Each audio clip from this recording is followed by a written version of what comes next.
Hello everyone, welcome back to Film Flicks. Today's video will be about a very interesting one. This movie is a crime, drama, and mystery movie genre entitled Wild Things, which was released in 1998. This movie tells a story about a well-loved teacher who is accused of rape by two of his students, but it is all just a complicated plot for money and revenge.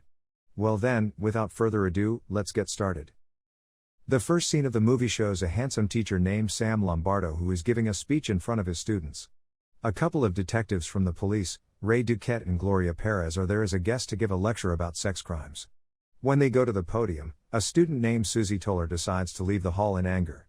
Apparently Detective Duquette had arrested her for owning drugs before and put her in juvenile prison for 6 months.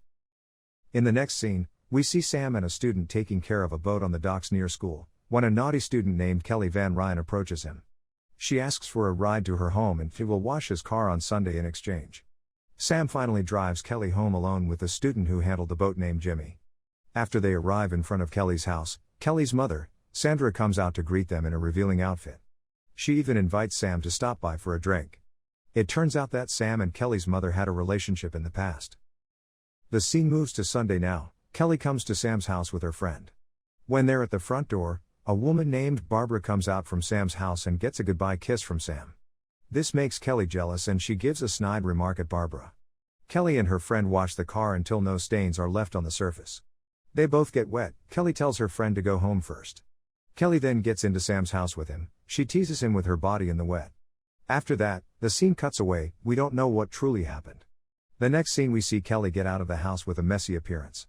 Kelly runs back home. She tells her mother that Sam raped her, even though we don't really know what happened yet. Sandra gets angry and reports him to the police, however the police don't believe her that easily. Sam is well known as a good guy in the town. We see Detective Gloria interrogates Kelly. After asking few questions, Gloria concludes that Kelly is only bluffing and lying about the rape accusation. We see Detectives Ray and Gloria go to the school and meet the headmaster of the school. The headmaster talks it out to Sam. Sam tries to defend himself saying it is a false accusation. The headmaster suggests Sam to find a great lawyer that can help him at the court, who is also willing to face the Van Ryan family at court. Sam goes to the best lawyer in town. He meets a lawyer named Kenneth Bowden that will help him in this case. Later that day, Sam goes to the country club to have lunch with Barbara, but it turns out that the information about the rape accusation has already spread out. Barbara's father, the owner of the club, threatens Sam to not go near Barbara again. Sam chooses to go to a bar instead. Afterwards, on the way home, someone is following him from afar. The stalker hits Sam's car. Sam goes off the road and gets into the river. When Sam tries to get out of the car, the stalker suddenly punches him hard. It turns out that he is Sandra's boyfriend. The next scene we see Kenneth come into Sam's house. Sam goes out and prepares his gun in his hand, aiming at Kenneth. Sam does this because he feels afraid after the incident last night. Kenneth tells Sam about the background of Kelly's family. It turns out that Kelly's parents are the richest person in the town and it is very hard to fight them back.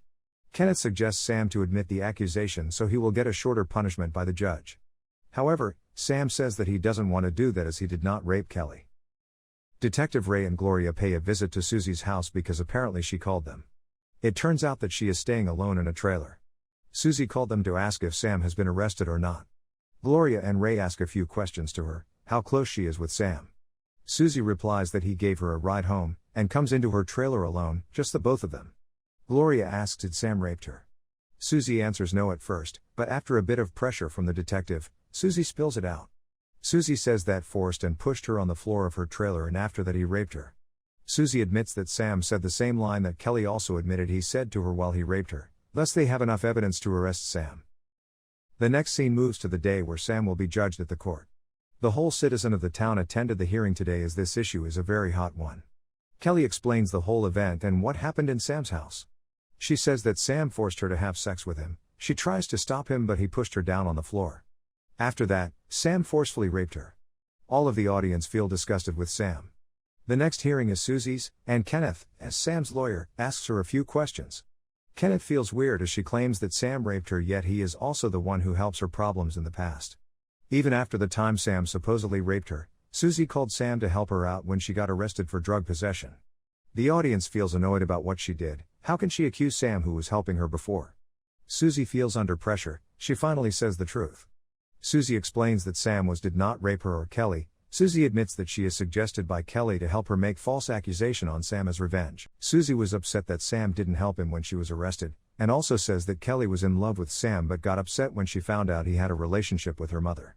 The judge closes the case and frees Sam from the accusation, while Kelly's parents have to pay $8.5 million to Sam as a settlement for defamation. Although Sam receives a lot of money, he has to get out of the school. When Sam is on his way out of the school, Kelly appears and goes rampage on him. She starts throwing many things on him, even destroying his trophy. At night, Sam moves into his new home, yet something is odd. There are few footprints inside his house. Kelly comes out and jumps on him. They both start to get intimate when Susie appears. The three of them drink and make out together, while thinking about the all money they got. It turns out that Sam, Kelly, Susie are conspiring together to get money from Kelly's parents, as Kelly can't get any money because she is still a high schooler. The three of them have fun together that night. The next scene we see Detective Ray and Gloria discussing Sam's case. They both smell that something is suspicious. They both are sure that Sam, Susie, and Kelly are working together in this case. Detective Ray does his investigation, visiting Kelly and tells her to tell the truth that they are all working together. However, Kelly denies it and leaves him alone. Detective Ray now comes to Susie, forcing her to say the truth, and still Susie denies. Detective Ray shows her a money transfer proof from Sam's local bank account to Sam's international bank account. Detective Ray tries to persuade her by saying that Susie is poor, surely Kelly and Sam will kill her so they don't need to share the money with her. Detective Ray leaves the place and stays in his car, while Susie panics and drives to Kelly's. Susie doesn't realize that she is being followed by Detective Ray. Susie and Kelly call Sam, explaining the situation. Sam tells them to stay and calm themselves, yet Susie is frightened that she will get betrayed. Susie slaps on Kelly's face. They both fight each other in the pool. Kelly almost kills Susie when Susie kisses her, and they both have fun till they calm down. Detective Ray is shocked but shows flat expression in his face while recording the two girls having sex. Detective Ray brings the video to his partner, Detective Gloria, and the supervisor. They all watch it and feels disgusted as two underage girls are having sex in the video. The supervisor gets mad at him as he trespassed their privacy, however he doesn't want to give up and keep working on the case. At night, Susie and Kelly go to the beach. Susie is drunk now and falls to the ground. Suddenly, Sam appears. He tells Kelly to get a plastic bag while he brings Susie somewhere else. He hits Susie with a bottle until she dies. They both place Susie's body into the plastic bag and put it in Kelly's car. Kelly is scared that her mother will find out about it. They both dump Susie's corpse in a swamp. The next morning, Detective Ray comes to Kelly's house and gets kicked out instantly by Kelly. Ray and Gloria go to Susie's house but she is not there. They both suspect that she is dead already.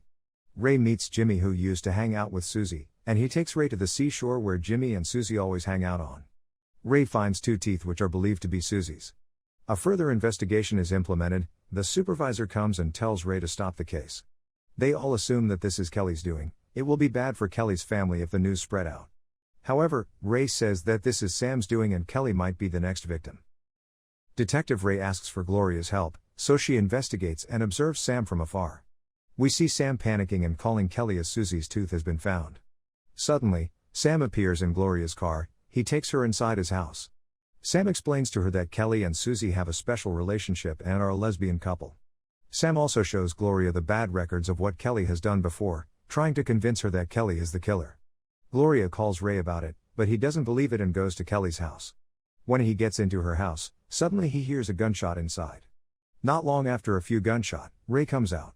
He gets shot in his hand. Ray explains the incident that Kelly was shooting at him first before he shoots back. He has to shoot her dead to save himself. Ray gets fired as he disobeys the supervisor's order and the investigation is stopped. The scene moves to a beach. We see Sam is relaxing around the beach. He gets into a cottage and Ray is there naked. It turns out that they are both working together, yet Sam is disappointed as Ray killed the innocent Kelly. Ray asks for his share but Sam says it will take 2 days to get the money. Sam and Ray sail out in the sea now. Sam asks Ray to fix the front sail. Suddenly, Sam turns the boat over, trying to drown Ray in the sea. However, Ray gets hold of a rope and boards the boat again. Ray beats down on Sam when suddenly he gets shot at his leg by a harpoon. It turns out that Susie is still alive and shoots the harpoon on Ray's leg. She shoots the harpoon again on Ray's chest and he falls into the sea. Susie prepares a drink to celebrate it. Sam takes the drink and he gets poisoned. It turns out that Susie is the mastermind behind all of these schemes. We get an explanation from flashbacks. Susie is actually Kelly's stepsister from her father, yet she doesn't get any wealth from their father, unlike Kelly. Susie is a very clever person. She deceived Sam by showing him pictures of him having sex with Kelly and blackmailing him to do what she says. She also wants to avenge her boyfriend who was killed by Ray, therefore she made Sam and Ray to work together until they eventually killed each other. Sam did not kill Susie, he only took her 2 teeth to fake her death. In the last scene, we see Susie meeting Kenneth, who gives her all of the money. The movie ends here. That is all for today's video, thank you for watching. Don't forget to smash the like and subscribe button. Also tell us in the comments section what movies we should recap next. Until next time, see ya.